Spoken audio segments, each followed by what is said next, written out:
Hello, Jason with Harker Guitars. We've got another bass project. It's a Fender Squier J bass. It's a made in Mexico bass. And it's got a few problems, not a whole lot, but definitely some things that really need to be taken care of before I can redo the finish. Let me show you some of the detail. As you can see, the bass is missing 3 of the 4 tuning bushings, and the nut here has been sanded within an inch of its life. It's not worth trying to salvage, so I am going to have to replace the nut. And as opposed to the last bass I did, I am going to be actually getting the replacements of these. 2 main reasons. One, it's a Fender. I know I can get them. I know I can get the right size. And 2, this bass is just worth more. It's worth the $8-9 to get a set of bushings and replace them, and for resale. Here we've got missing dial. That's not that big of a deal. I'm actually going to replace all 3. We got 2 volume and 1 tone for the pickups here, volume each, and then your tones. I'm going to change these with some tuning knobs I already have. I think are a little more decorative. I think they're going to go better with the overall finish. Here's a shot of one of the more severe scratches. It's right on the top, right where your arm would go. So definitely have to clean that up, smooth it out. Another scratch here at the end of the body. Nothing too dramatic, but just a few of the many nicks and cuts I'm going to have to repair. This is probably the most work I'm going to have to do. The screw for the strap peg is actually sheared off in the body. So I'm either going to have to figure out a way to get it out and fill it and redo it, or file it down, patch it up, and then tap a new hole nearby.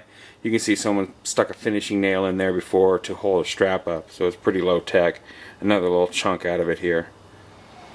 All in all, it's not going to be too bad of a project. It's already black, which is nice, considering the finish I'm going to put on it. I'm not going to need an extra undercoat, and the electronics do work just fine. So I'm looking forward to finishing this one up and seeing what we got. As you can see, I've taken off the pick guard, the pickups, all the fittings, whatnot.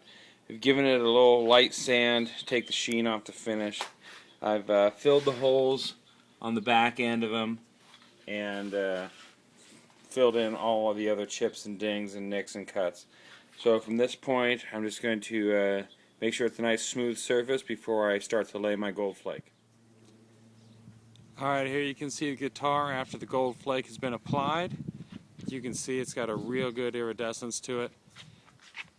I'm going to have to let this dry, smooth it out a little bit, and then I'll put the clear coat over the top. Alright, the jazz bass is all done. Gold finish turned out great. You can see I swapped out the original white knobs for these gold ones. I think it looks much better with the finish, much more custom.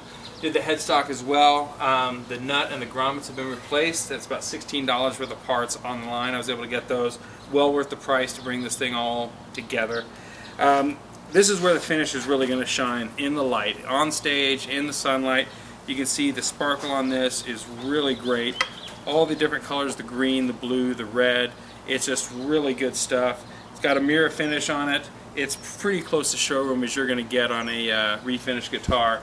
Headstock as well, looks great, and again, $70 into it, should definitely make my money back as well as a little extra, and it was fun to do. So I'm really looking forward to see what I can get for this.